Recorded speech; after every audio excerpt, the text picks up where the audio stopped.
کہا اب کے پروردگار سے پھر درخواست کیجئے کہ ہم کو بتا دے کہ وہ اور کس کس طرح کا ہو، کیونکہ بہت سے بیل ہمیں ایک دوسرے کے مشابہ معلوم ہوتے ہیں، پھر خدا نے چاہا تو ہمیں ٹھیک بات معلوم ہو جائے گی۔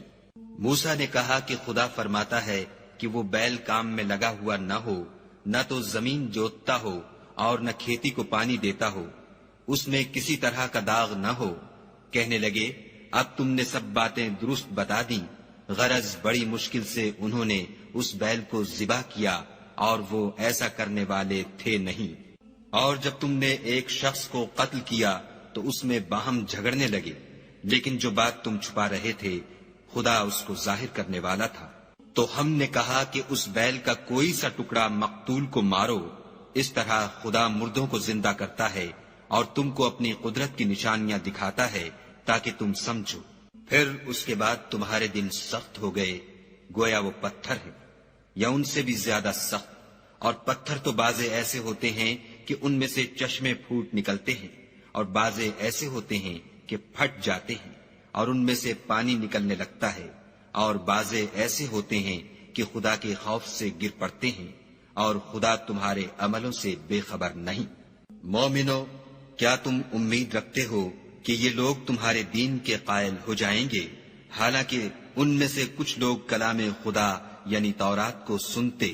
پھر اس کے سمجھ لینے کے بعد اس کو جان بوجھ کر بدل دیتے رہے ہیں۔ اور یہ لوگ جب مومنوں سے ملتے ہیں تو کہتے ہیں ہم ایمان لے آئے ہیں، اور جس وقت آپس میں ایک دوسرے سے ملتے ہیں تو کہتے ہیں جو بات خدا نے تم پر ظاہر فرمائی ہے وہ تم ان کو اس لیے بتائے دیتے ہو کہ قیامت کے دن اسی کے حوالے سے تمہارے پروردگار کے سامنے تم کو الزام دیں۔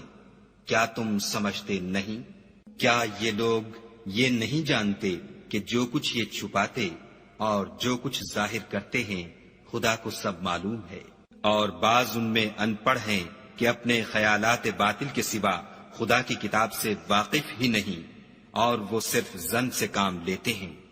تو ان لوگوں پر افسوس ہے جو اپنے ہاتھ سے تو کتاب لکھتے ہیں اور کہتے یہ ہیں کہ یہ خدا کے پاس سے آئی ہے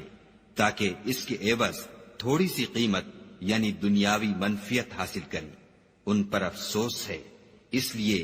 کہ بے اصل باتیں اپنے ہاتھ سے لکھتے ہیں، اور پھر ان پر افسوس ہے اس لیے کہ ایسے کام کرتے ہیں۔ اور کہتے ہیں کہ دوزخ کی آگ ہمیں چند روز کے سوا چھو ہی نہیں سکے گی۔ ان سے پوچھو کیا تم نے خدا سے اقرار لے رکھا ہے کہ خدا اپنے اقرار کے خلاف نہیں کرے گا؟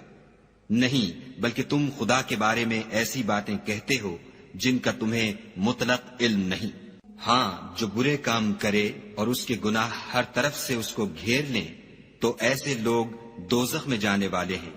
اور وہ ہمیشہ اس میں جلتے رہیں گے۔ اور جو ایمان لائیں اور نیک کام کریں وہ جنت کے مالک ہوں گے اور ہمیشہ اس میں عیش کرتے رہیں گے۔ اور جب ہم نے بنی اسرائیل سے عہد لیا کہ خدا کے سوا کسی کی عبادت نہ کرنا، اور ماں باپ اور رشتہ داروں اور یتیموں اور محتاجوں کے ساتھ بھلائی کرتے رہنا، اور لوگوں سے اچھی باتیں کہنا، اور نماز پڑھتے اور زکوٰۃ دیتے رہنا، تو چند شخصوں کے سوا تم سب اس عہد سے منہ پھیر کر پھر بیٹھے۔ اور جب ہم نے تم سے عہد لیا کہ آپس میں کچھ تو خون نہ کرنا اور اپنے کو ان کے وطن سے نہ نکالنا، تو تم نے اقرار کر لیا اور تم اس بات کے گواہ ہو۔